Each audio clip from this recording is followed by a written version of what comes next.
Hello my friends, welcome to Common Chemistry. Myself Praveen Bukka. ಇವತ್ತು ನಾನು periodic trends ಬಗ್ಗೆ discuss ಮಾಡ್ತೀನಿ. So ನಮ್ಮ ಚಾನಲಲ್ಲಿ ಇಲ್ಲಿವರೆಗೆ ನಾನು 2 ಚಾಪ್ಟರ್ಗಳನ್ನು ಮುಗಿಸಿದ್ದೀನಿ.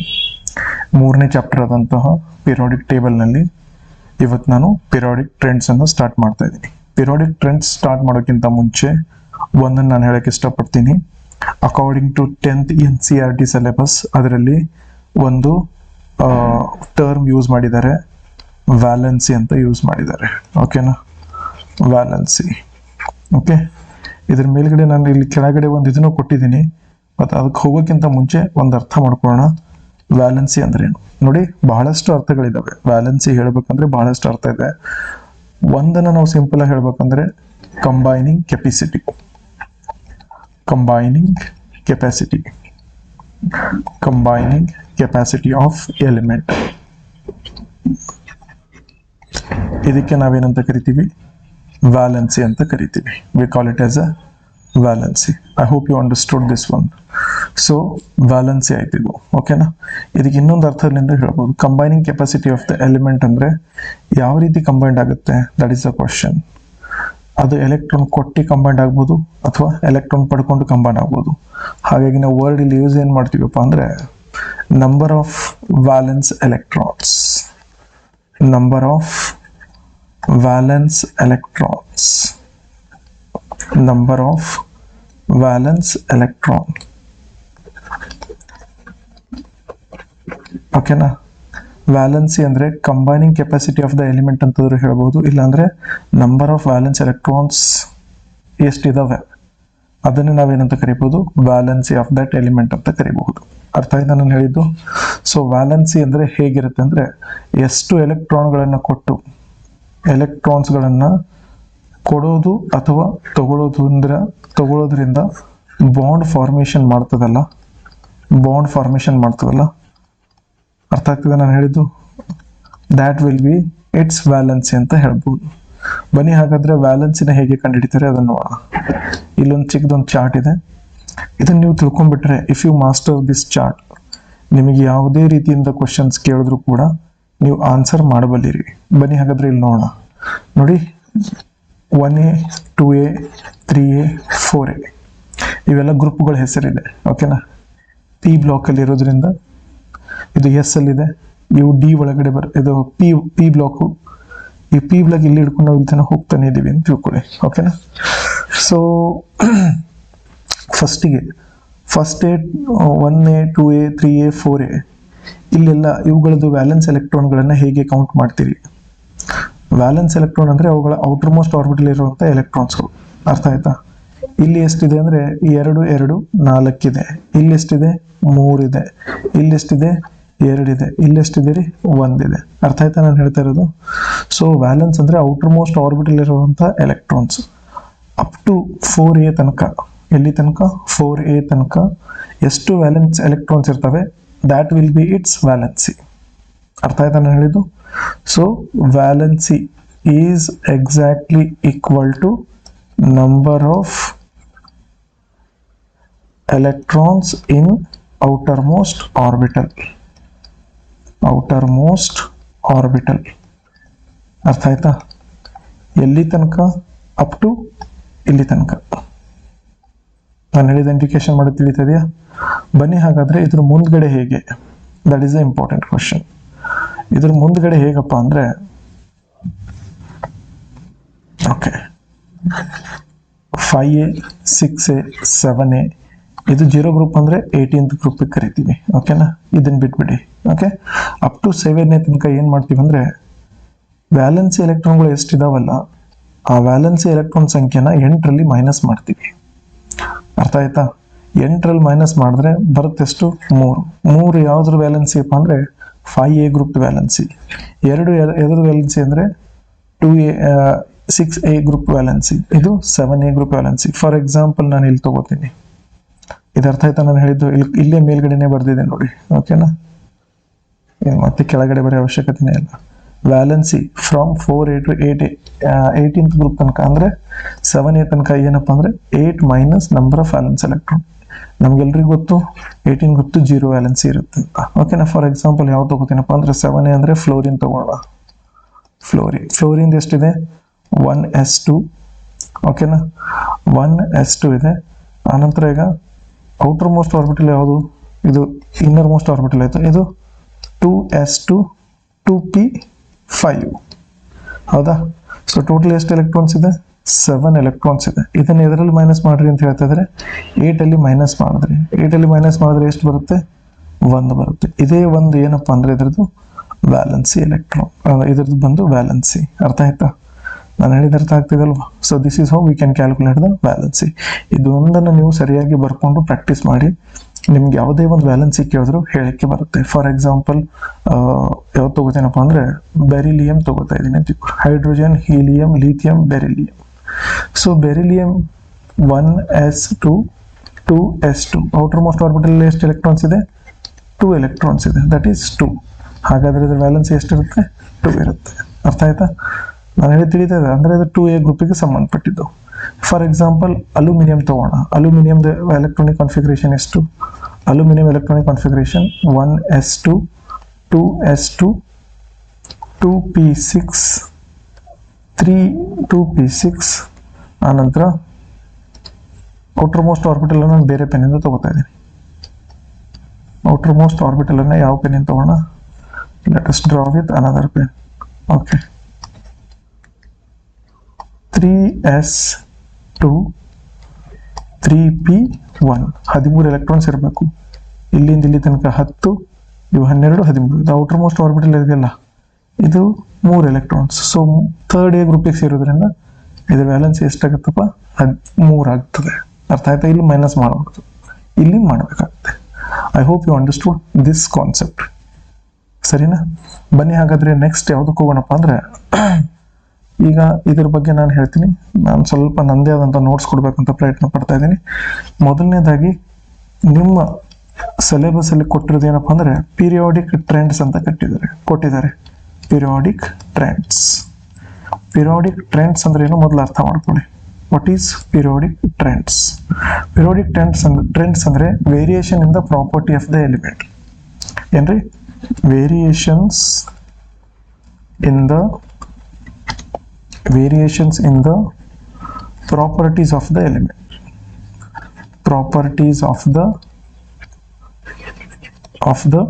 element. Variation in the properties of the elements. ಯಾಕೆ? Due to their position. ಅರ್ಥ ಆಗ್ತಿದೆ ನಾನು ಹೇಳಿದ್ದು? Due to their position. ಅವುಗಳ ಪೊಸಿಷನ್ ಅಲ್ಲಿ ವೇರಿಯೇಷನ್ ಇನ್ ದ ಪ್ರಾಪರ್ಟಿ ಆಗ್ತದೆ ಅಂದ್ರೆ ಬಿಕಾಸ್ ಆಫ್ ದೇರ್ ಪೊಸಿಷನ್. ಅದಕ್ಕೆ ಏನಂತ ಕರೀತಾರೆ, ಎಲ್ಲಿ? In the periodic table.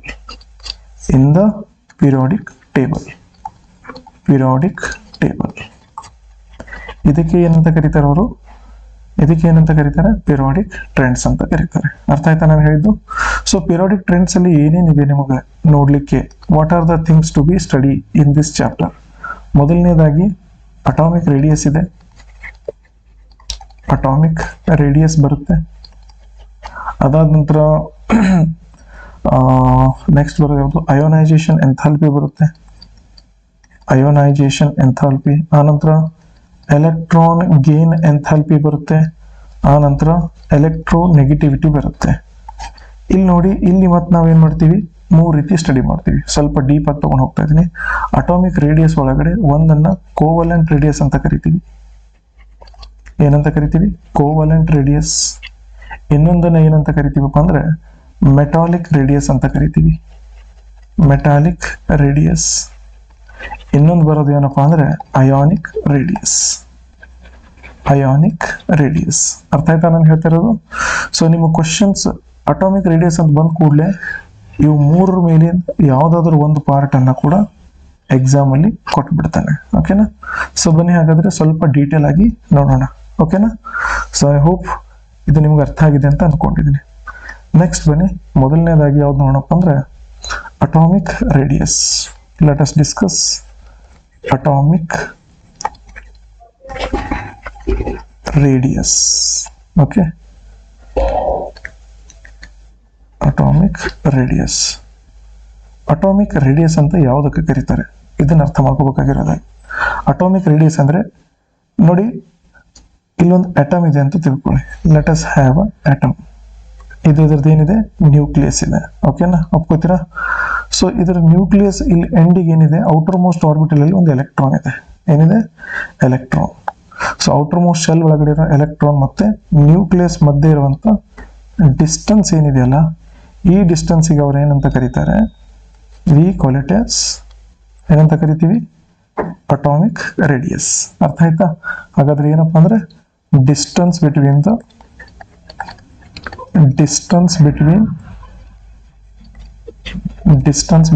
ಯಾವ್ದು, centre of the nucleus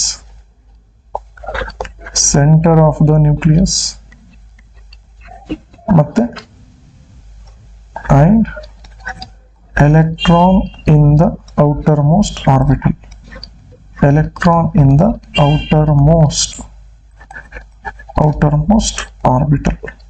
outermost orbital ಅಲ್ಲಿರುವ ಎಲೆಕ್ಟ್ರಾನ್ ಮತ್ತು ನ್ಯೂಕ್ಲಿಯಸ್ ಮಧ್ಯೆ ಇರುವಂತ ಡಿಸ್ಟೆನ್ಸ್ ನಾವೇನಂತ ಕರಿತೀವಿ, ವಿ ಕಾಲ್ ಇಟ್ ಆಸ್, ಏನಂತ ಕರಿತೀರಿ, ಡಿಸ್ಟೆನ್ಸ್ ಬಿಟ್ವೀನ್ ಸೆಂಟರ್, ಈ ಸೆಂಟರ್ ಮತ್ತೆ ಔಟರ್ ಮೋಸ್ಟ್ ಆರ್ಬಿಟಲ್,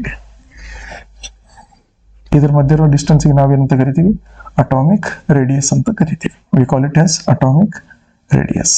ಹಾಗಾದ್ರೆ ವಾಟ್ ಈಸ್ ಕೋವಲೆಂಟ್ ರೇಡಿಯಸ್? ಇಲ್ಲೇ ಚಿಕ್ಕದಾಗಿ ನೋಡೋಣ.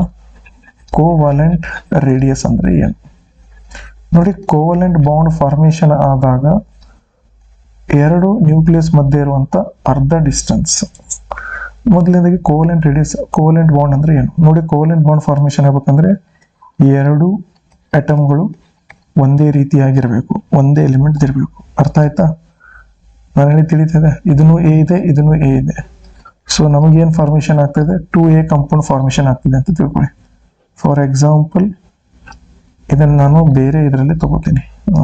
Let us see here covalent radius. ಯಾವ ರೇಡಿಯಸ್ ಬಗ್ಗೆ ಮಾತಾಡ್ತಿದ್ದೀವಿ? ಕೋವಲೆಂಟ್ ರೇಡಿಯಸ್ ಬಗ್ಗೆ ಮಾತಾಡ್ತಿದ್ದೀವಿ. ಸೊ ಕೋವಲೆಂಟ್ ರೇಡಿಯಸ್ ಬಗ್ಗೆ ಮಾತಾಡ್ತಿದ್ದೀನಿ ಅಂದ್ರೆ ನಾನೇನು ತಗೊಂಡಿದ್ದೀನಿ, ಇಲ್ಲಿ ಒಂದು ತಗೊಂಡಿದ್ದೀನಿ, ಇದು ಎ ಮತ್ತು ಇದನ್ನು ಕೂಡ ಏನಿದೆ, ಏನೇ ಇದೆ. ಓಕೆನಾ? ಓಕೆ, ಸಾರಿ, ಆಲ್ ರೈಟ್. ಇದನ್ನು ಕೂಡ ಎ ಇದೆ. ಓಕೆನಾ? ಇದನ್ನು ನ್ಯೂಕ್ಲಿಯಸ್, ಇದನ್ನು ನ್ಯೂಕ್ಲಿಯಸ್. ಒಪ್ಕೋತೀರಾ? ಈ ಎರಡು ನ್ಯೂಕ್ಲಿಯಸ್ ಮಧ್ಯೆ ಇರುವಂತ, ಇದು ಎರಡು ನ್ಯೂಕ್ಲಿಯಸ್ ಅಂದ್ರೆ ಇಂಟರ್ ನ್ಯೂಕ್ಲಿಯರ್ ಡಿಸ್ಟೆನ್ಸ್. ಯಾವ ಡಿಸ್ಟೆನ್ಸ್? Inter nuclear distance. ಈ ಇಂಟರ್ ನ್ಯೂಕ್ಲಿಯರ್ ಡಿಸ್ಟೆನ್ಸ್ ಅರ್ಧ ಡಿಸ್ಟೆನ್ಸ್. ಅರ್ಥ ಆಗ್ತದೆ ನಾನು ಹೇಳಿದ್ದು? 1/2 ಆಫ್ ದ ಡಿಸ್ಟೆನ್ಸ್. ಇದನ್ನಾದ್ರೂ ತಗೊಳ್ಳಿ, ಇಲ್ಲ ಅಂದ್ರೆ ಇದನ್ನಾದ್ರೂ ತಗೊಳ್ಳಿ, ಸಾರಿ ಇದನ್ನಾದ್ರೂ ತಗೊಳ್ಳಿ, ಎರಡು ಅಷ್ಟೇ ಬರುತ್ತೆ. ಇದಕ್ಕೆ ನಾವೇನಂತ ಕರಿತೀವಿ? ಕೋವಲೆಂಟ್ ರೇಡಿಯಸ್ ಅಂತ ಕರಿತೀವಿ. It is 1/2 of the, it is one half of the distance between 1/2 of the distance between ಏನಪ್ಪ, 2 nuclei. ಎಷ್ಟು nuclei? 2 nuclei of covalently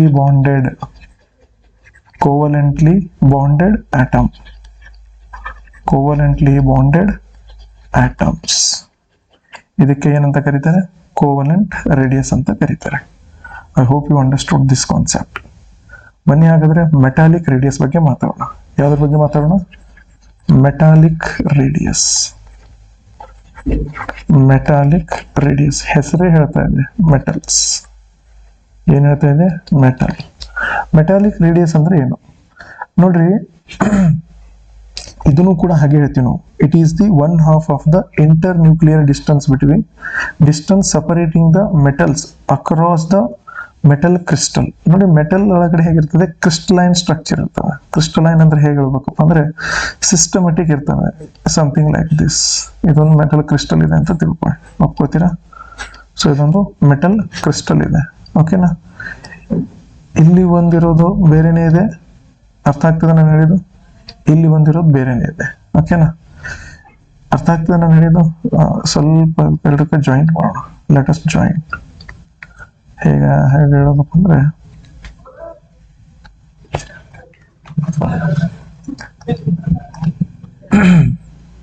all right. ಅಯ್ಯೋ, ಈ ರೀತಿ ಒಂದನ್ನು ತಗೊಂಡಿದ್ದೀನಿ, ಓಕೆನಾ. ಅದೇ ರೀತಿ ಇನ್ನೊಂದನ್ನು ಇಲ್ಲೇ ತಗೋತಾ ಇದ್ದೀನಿ, ಅದೇ ರೀತಿ ಮತ್ತೊಂದನ್ನು ಇಲ್ಲೇ ತಗೋತಾ ಇದ್ದೀನಿ, ಇನ್ನೊಂದನ್ನು ಇಲ್ಲೇ ತಗೊಂಡಿದ್ದೀನಿ, ಓಕೆನಾ. ಅರ್ಥ ಆಗ್ತದೆ ನಾನು ಹೇಳಿದ್ದು? All right. ಇಲ್ಲೇನು ಕಾಣ್ತಾ ಇದಲ್ಲ ಈ ಡಿಸ್ಟೆನ್ಸ್, ಇಲ್ಲೊಂದು ಸೆಂಟರ್ ಇದೆ, ಇಲ್ಲೊಂದು ಸೆಂಟರ್ ಇದೆ, ಇವೆರಡರ ಮಧ್ಯೆ ಇರುವಂತ ಡಿಸ್ಟೆನ್ಸ್. ಅರ್ಥ ಆಗ್ತದೆ ನಾನು ಹೇಳಿದ್ದು? ಇಲ್ಲಿ ತಗೋತಿದ್ದಿಲ್ಲ, ಇದು ಒಂದು ಸೆಂಟರ್ ಕಾಣ್ತದೆ, ಇದೊಂದು ಸೆಂಟರ್ ಕಾಣ್ತದೆ, ಇವೆರಡರ ಮಧ್ಯೆ ಇರುವಂತ ಹಾಫ್ ಆಫ್ ದ ಡಿಸ್ಟೆನ್ಸ್, ಓಕೆನಾ. 1/2 ಆಫ್ ದ ಡಿಸ್ಟೆನ್ಸ್. ಇದೊಂದು ಮೆಟಲ್ ಕ್ರಿಸ್ಟಲ್ ಅಂತ ತಿಳ್ಕೊಳ್ಳಿ. ಇದಕ್ಕೆ ಏನಂತ ಕರಿತಿದ್ದೀನಿ ನಾನು? ಮೆಟಲ್ ಕ್ರಿಸ್ಟಲ್ ಅಂತ ಕರಿತಾ ಇದ್ದೀನಿ. ಸೊ ಎರಡರದ್ದು ಮೀನಿಂಗ್ ಸೇಮೇ ಕೊಡ್ತದೆ, okay, same. It is half the internuclear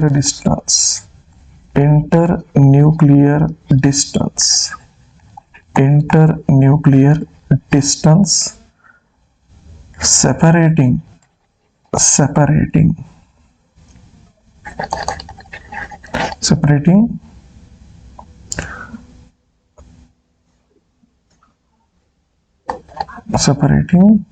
metal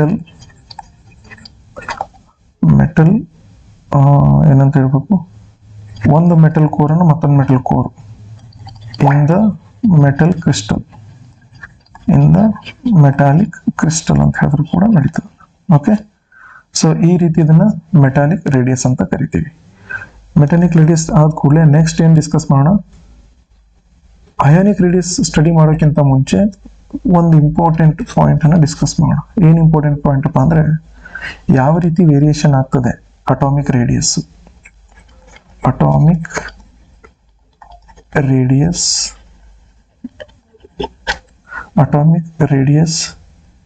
variation in the periodic table ಒಳಗಡೆ ಯಾವ ರೀತಿ ವೇರಿಯೇಷನ್ ಆಗ್ತದೆ ನೋಡಿ. ಸೊ ಮೊದಲನೇದಾಗಿ ಯಾವ್ದು ನೋಡಪ್ಪ ಅಂದ್ರೆ, across the period ಅಂದ್ರೆ ಅರ್ಥ ಆಗ್ತದೆ? ಅಕ್ರಾಸ್ ದ ಪೀರಿಯಡ್ ಅಂದ್ರೆ ಇದು ನಿಮ್ ಪೀರಿಯಾಡಿಕ್ ಟೇಬಲ್ ಇದೆ ಅಂತ ತಿಳ್ಕೊಳ್ಳಿ. ಪೀರಿಯಾಡಿಕ್ ಟೇಬಲ್ ಅಲ್ಲಿ ಈ ಕಡೆ ಹೋದ ಹಾಗೆ ಎಸ್ ಬ್ಲಾಕ್ ಹಿಡ್ಕೊಂಡು ಪಿ ಬ್ಲಾಕ್ ಕಡೆ ಹೋದ್ರೆ ಅದಕ್ಕೆ ಏನಂತ ಕರೀತಾರೆ? ಅಕ್ರಾಸ್ ದ ಪೀರಿಯಡ್ ಅಂತ ಕರೀತಾರೆ. ಅಕ್ರಾಸ್ ದ ಪೀರಿಯಡ್ ಹೋದ ಹಾಗೆ ಏನಾಗ್ತದಪ್ಪ ಅಂದ್ರೆ, ಸೈಜ್ ಏನಾಕೋತಾ ಹೋಗ್ತದೆ? ರೆಡ್ಯೂಸ್ ಆಕೋತಾ ಹೋಗ್ತದೆ. ಸೈಜ್ ಏನಾಕೋತಾ ಹೋಗ್ತದೆ? ಡಿಕ್ರೀಸಸ್. ಏನಾಗ್ತದೆ? Decreases. Across the period generally size ಏನಾಗ್ತದ್ರೆ? ಡಿಕ್ರೀಸ್ ಆಗ್ತದೆ. ಸೈಜ್ ಡಿಕ್ರೀಸಸ್, ಓಕೆನಾ. ಹಾಗಾದ್ರೆ what is the reason behind that? Reason ಏನಿದೆ? ವಾಟ್ ಈಸ್ ದ ರೀಸನ್ ಏನಿದೆಪ್ಪ ಅಂದ್ರೆ, ನಾವೇನು ಎಲೆಕ್ಟ್ರಾನ್ ಹಾಕ್ತಾ ಇದೀವಿ, ಫಾರ್ ಎಕ್ಸಾಂಪಲ್ ಇದು n = 1, ಇದು n = 2. ನಾನು ಅವತ್ತು ಹೇಳಿದ್ದೀನಿ, ಈ ಕಡೆದು ಎಸ್ ಇದ್ರೆ ಈ ಕಡೆದು ಪಿ ಇದೆ ಅಂತ ತಿಳ್ಕೊಳ್ಳಿ. ಎಲೆಕ್ಟ್ರಾನ್ ಇಲ್ಲಿ ತುಂಬಿದ ಕೂಡಲೇ ಇಲ್ಲೇ ತುಂಬ್ತಾ ಇದೀವಿ. ಸೊ ನಾವು ಎಲೆಕ್ಟ್ರಾನ್ಗಳು ಏನಾಗ್ತದೆ? ಒಂದೇ ಶೆಲ್ ಅಲ್ಲಿ ತುಂಬ್ತಾ ಇದ್ದೀವಿ. ಪ್ರಿನ್ಸಿಪಲ್ ಶೆಲ್ ಒಂದರಲ್ಲೇ ತುಂಬ್ಕೋತಾ ಹೋಗ್ತಾ ಇದೀವಿ. ಅರ್ಥ ಆಯ್ತಾ ನಾನು ಹೇಳಿದ್ದು? ಹಾಗಾದ್ರೆ ಇಲ್ಲಿ ಏನಾಗ್ತದೆ ಅಂದ್ರೆ, ನೀವು ಹೇಗೆ ಎಲೆಕ್ಟ್ರಾನ್ ತುಂಬ್ಕೋತಾ ಹೋಗ್ತೀರಿ, ಹಾಗಾಗಿ ಇಲ್ಲೂ ಕೂಡ ನಾವೇನು ತುಂಬಬೇಕಾಗ್ತದೆ? ಪ್ರೋಟಾನ್ಗಳು ತುಂಬಬೇಕಾಗ್ತದೆ, ಓಕೆನಾ. ಹಾಗಾಗಿ ಇಲ್ಲಿ ಇಫೆಕ್ಟಿವ್ ನ್ಯೂಕ್ಲಿಯರ್ ಚಾರ್ಜ್ ಏನಾಗ್ತದೆ? ಜಾಸ್ತಿ ಆಗ್ತದೆ. ಏನ್ ಜಾಸ್ತಿ ಆಗ್ತದೆ? ಇಫೆಕ್ಟಿವ್ ನ್ಯೂಕ್ಲಿಯರ್ ಚಾರ್ಜ್ ಜಾಸ್ತಿ ಆಗ್ತದೆ. ಆದ್ರೆ ನಾವು N2 ಬಿಟ್ಟು N3 ಹೋಗ್ತಾ ಇಲ್ಲ. ಅರ್ಥ ಆಯ್ತಾ? ಅಷ್ಟು ಎಲೆಕ್ಟ್ರಾನ್ಗಳು N2 ಅಲ್ಲಿ ತುಂಬಿದ ನಂತರನೇ ಹೋಗ್ತೀವಿ. ಸೊ ಅಕ್ರಾಸ್ ದ ಪೀರಿಯಡ್ ಅಂದ್ರೆ ನಾವು ಒಂದು ಗ್ರೂಪ್ ಅನ್ನ ಮಾತ್ರ ಇದು ಒಂದು ಪೀರಿಯಡ್ ಅನ್ನ ಮಾತ್ರ ಹಿಡಿತೀವಿ. n = 2 ಆದ್ರೆ ಹಿಡಿತೀವಿ, n = 3 ಆದ್ರೆ ಹಿಡಿತೀವಿ, n = 4 ಆದ್ರೂ ಹಿಡಿತೀವಿ. ಯಾವ್ದಾದ್ರು ಒಂದು ಪೀರಿಯಡ್ ಅಲ್ಲಿ ನೀವು ಯಾವುದೇ ಪೀರಿಯಡ್ ತಗೊಳ್ಳಿ, ಲೆಫ್ಟ್ ಇಂದ ರೈಟಿಗೆ ಹೋದ್ರೆ ಏನಾಗ್ತದೆ? ಸೈಜ್ ಬಂದು ಡಿಕ್ರೀಸ್ ಆಗ್ತಾ ಇದೆ. ರೀಸನ್ ಏನಪ್ಪಾ ಅಂದ್ರೆ, ಬಹಳ ಸಿಂಪಲ್ ಆದ ರೀಸನ್ ಏನಪ್ಪಾ ಅಂದ್ರೆ, ವಿದಿನ್ ದ ಪೀರಿಯಡ್ ಒಳಗಡೆ ಏನಾಗ್ತದ್ರಿ? ಎಫೆಕ್ಟಿವ್ ನ್ಯೂಕ್ಲಿಯರ್ ಚಾರ್ಜ್ ಜಾಸ್ತಿ ಆಗ್ತದೆ. ಸೊ ನಾವು ಅದನ್ನೇ ಬರೋಣ, within same shell effective nuclear charge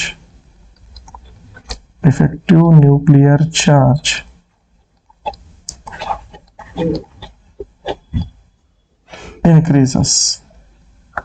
effective nuclear charge increase ಆದರೆ ಹೋಲ್ಡಿಂಗ್ ಕೆಪಾಸಿಟಿ ಏನಾಗ್ತದೆ, ಜಾಸ್ತಿ ಆಗ್ತದೆ. ದೇರ್ ಫೋರ್ ಸೈಜ್ ಏನಾಗ್ತದೆ, ಡಿಕ್ರೀಸಸ್. ಅರ್ಥ ಆಯ್ತಾ? ಕ್ವಶನ್ ಈ ರೀಸನ್ ಮೇಲೆ ಕೇಳ್ಬೋದು. ಅದಕ್ಕಾಗಿ ವಾಟ್ ಈಸ್ ದ ರೀಸನ್, ಯಾವ ರೀಸನ್ ಇಂದ ಸೈಜು ಏನಾಗ್ತದೆಪ್ಪ ಅಂದ್ರೆ ಡಿಕ್ರೀಸ್ ಆಗ್ತದೆ ಅಂದ್ರೆ ನೀವೇನು ಆಪ್ಷನ್ ಹಾಕಬೇಕು, ಎಫೆಕ್ಟಿವ್ ನ್ಯೂಕ್ಲಿಯರ್ ಚಾರ್ಜ್ ಅಂತ ಹಾಕ್ಬಿಡ್ಬೇಕು. ಅರ್ಥ ಆಯ್ತಾ? ಇದು across the period. Across the period ಈ ರೀತಿ ಆದರೆ let us talk about the down the group. Down the group ಏನಾಗ್ತದೆ ನೋಡೋಣ. ಡೌನ್ ದ ಗ್ರೂಪ್ ಅಂದ್ರೆ ಹೇಗ್ರಿ, ಈ ರೀತಿ ಕೆಳಗಡೆ ಹೋಗೋದು. ಅಂದ್ರೆ ಪ್ರಿನ್ಸಿಪಲ್ ಕ್ವಾಂಟಮ್ ನಂಬರ್ 1 2 ಹೀಗೆ 3 4 ಅಪ್ ಟು ಎಲ್ಲಿ ತನಕ ಹೋಗೋದು, 7 ತನಕ ಹೋಗೋದು. ಓಕೆನಾ? ಸೊ ಡೌನ್ ದ ಗ್ರೂಪ್ ಹೋದಾಗ ಏನಾಗ್ತದೆ, ಸೈಜ್ ಏನಾಗ್ತಾ ಹೋಗ್ತದೆ, ಇನ್ಕ್ರೀಸ್ ಆಗ್ತಾ ಹೋಗ್ತಾ ಇದೆ. What is happening, size is getting increased.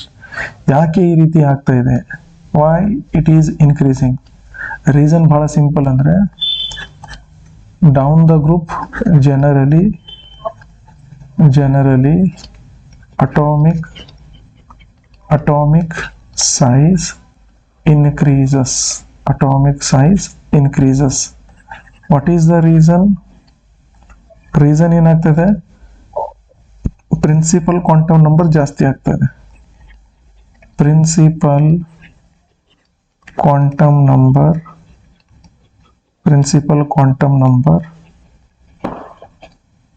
increases ಅಥವಾ or shells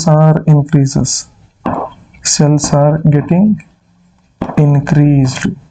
ಶೆಲ್ಗಳು ಇನ್ಕ್ರೀಸ್ ಆಗ್ತಾ ಇದ್ದಾವೆ. ಶೆಲ್ ಅಂದ್ರೆ ಒಂದೇ, ಪ್ರಿನ್ಸಿಪಲ್ ಕ್ವಾಂಟಮ್ ನಂಬರ್ ಅಂದ್ರೆ n = 1 ಅಂದ್ರೆ k shell, l shell, n = 3 ಅಂದ್ರೆ m ಶೆಲ್ಲು. ನಾನು ಹೇಳಿದ್ನಲ್ಲ ಆ ರೀತಿ. So this is about what, atomic radius. ಬನ್ನಿ ಹಾಗಾದ್ರೆ ಅಟಾಮಿಕ್ ರೇಡಿಯಸ್ ಒಳಗಡೆ ನಾನು ಕೋವಲೆಂಟ್ ರೇಡಿಯಸ್ ಹೇಳಿದೆ, ಮತ್ತೆ ಯಾವ್ದು ಹೇಳಿದೆ, ಮೆಟಾಲಿಕ್ ರೇಡಿಯಸ್ ಹೇಳಿದೆ. ಓಕೆನಾ?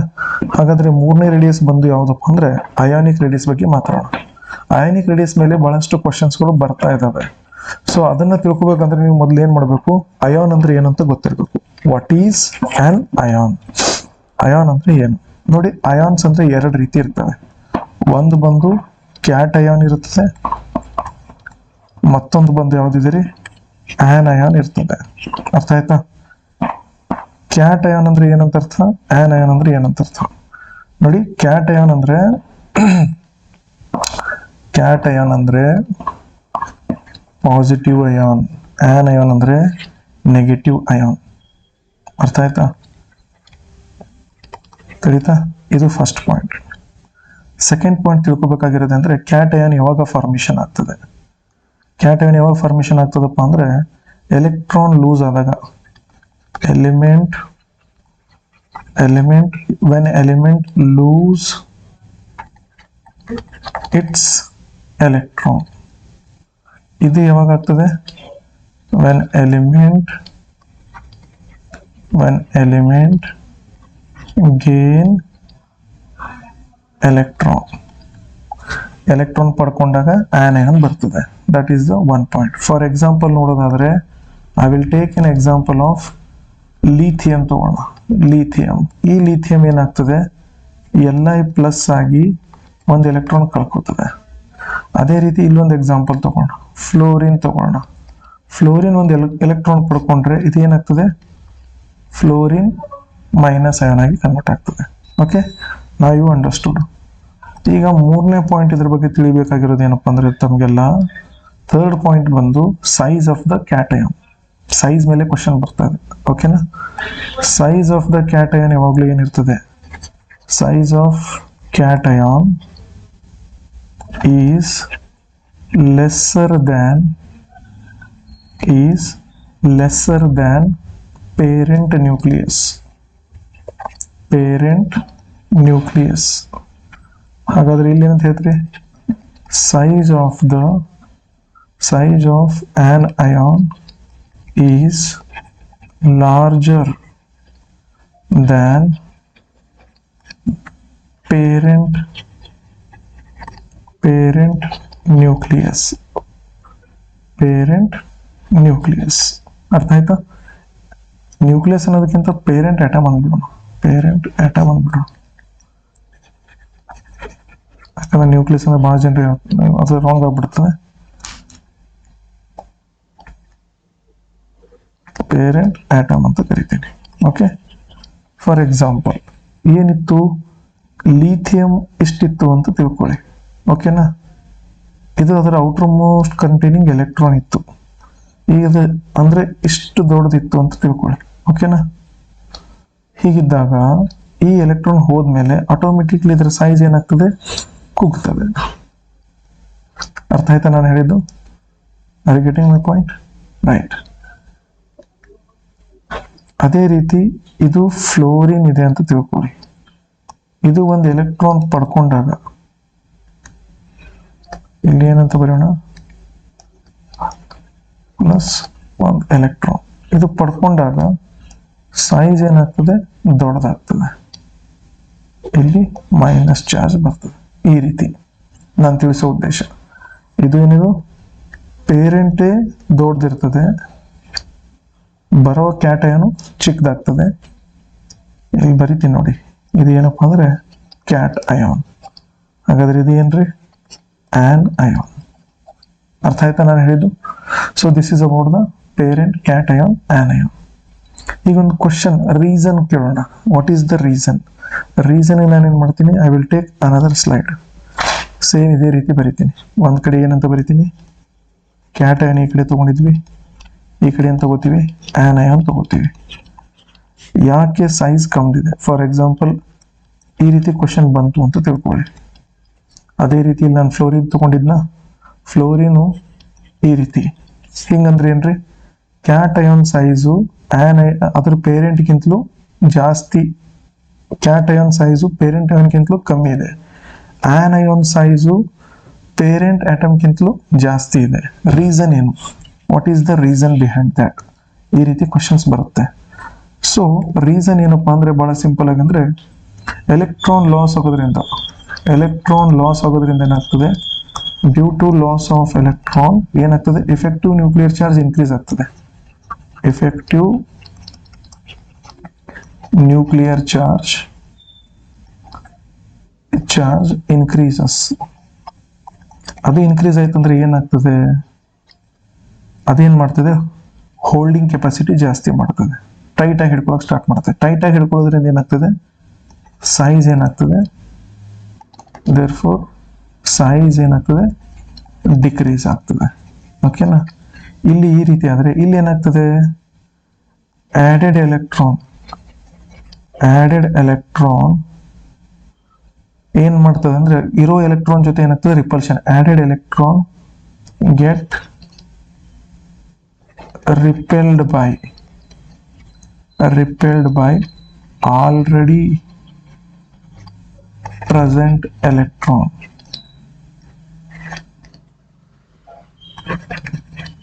ಓಕೆನಾ, ಆಲ್ರೆಡಿ ಪ್ರೆಸೆಂಟ್ ಎಲೆಕ್ಟ್ರಾನ್ ರಿಪೆಲ್ ಆಗ್ತದೆ. ಸೊ ದಟ್ ಏನಾಗ್ತದೆ, ದೂರ ತಳ್ಳೋದ್ರಿಂದ ಏನಾಗ್ತದೆ, ಸೈಜ್ ಏನಾಗ್ತದೆ, ಜಾಸ್ತಿ ಆಗ್ತದೆ. This causes what? Increase in size. ಇಲ್ಲಿ ನೋಡಿ, ಇಲ್ಲಿ ಬನ್ನಿ, ಲಿಥಿಯಂ ಒಳಗಡೆ 3 ಪ್ರೋಟಾನ್ ಇದಾವ. ಎಷ್ಟಿದಾವ್ರಿ? 3 ಪಾಸಿಟಿವ್ ಚಾರ್ಜ್ ಇದೆ. 3 ಎಲೆಕ್ಟ್ರಾನ್ಗಳು ಇದ್ದು, ಹೈಡ್ರೋಜನ್, ಹೀಲಿಯಂ, ಲಿಥಿಯಂ. ಆದ್ರೆ ಈಗ ಎಷ್ಟು ಉಳ್ಕೊಂಡು, 2 ಎಲೆಕ್ಟ್ರಾನ್ ಉಳ್ಕೊಂಡು. ಅದು ಏನ್ ಮಾಡ್ತದೆ, ಇದು ಉಳಿದಿದ್ದು ಒಂದು ಪಾಸಿಟಿವ್, ಇವಕ್ಕೆಲ್ಲ ಹಿಡ್ಕೊಳ್ಳೋದ್ರಿಂದ, ಮತ್ತಷ್ಟು ಟೈಟ್ ಆಗಿ ಹಿಡ್ಕೊಳ್ಳೋದ್ರಿಂದ ಇದು ಏನಾಗ್ತದೆ, ಶ್ರಿಂಕ್ ಆಗಿ ಸೈಜ್ ಆಟೋಮೆಟಿಕ್ಲಿ ಏನಾಗ್ತದೆ, ಚಿಕ್ಕದಾಗ್ಬಿಡ್ತದೆ. ಇಲ್ಲಿ ಏನಾಗ್ತದೆ, ಇದು ನಿಮ್ದು ಫ್ಲೋರಿನ್ ಇತ್ತು. ಓಕೆನಾ, ಈ ಫ್ಲೋರಿನ್ಗೆ ಏನ್ ಬಂತು, ಒಂದು ಎಲೆಕ್ಟ್ರಾನ್ ಬಂತು. ಆಲ್ರೆಡಿ ಒಳಗಡೆ ಎಲೆಕ್ಟ್ರಾನ್ಗಳು ಇದಾವೆ. ಈ ಎಲೆಕ್ಟ್ರಾನ್ ಮಧ್ಯೆ ಏನಾಗ್ತದೆ, ರಿಪಲ್ಷನ್ ಆಗ್ತದೆ. ರಿಪಲ್ಷನ್ ಆಗೋದಕ್ಕೆ ಏನ್ ಮಾಡ್ತಾರೆ, ಇನ್ನೂ ಸ್ವಲ್ಪ ದೂರ ತಳ್ಳಬೇಕು. ದೂರ ತಳ್ಳೋದ್ರಿಂದ ಅದೇನಾಗ್ತದೆ, ಸೈಜು ಇನ್ಕ್ರೀಸ್ ಆಗ್ತದೆ. Understood? So this is about the atomic radius. I hope you understood the atomic radius concept. So today we discussed very detailedly only and only about the atomic radius. In the next class we discuss about the other periodic trends like ionization enthalpy, electronegativity, electron gain enthalpy. ಇವುಗಳ ಬಗ್ಗೆ ಎಲ್ಲ ನಾವು discuss ಮಾಡೋಣ. ಹೋಗೋಕ್ಕೂ ಮುಂಚೆ ಇನ್ನೂ ಒಂದು important point ಒಂದು ಹೇಳ್ತೀನಿ. ಹೇಳೋಣ ಹೇಗೆ ಇರಲಿ, ನೆಕ್ಸ್ಟ್ ಕ್ಲಾಸಲ್ಲಿ ಹೇಳ್ಬಿಡ್ತೀನಿ. Thank you.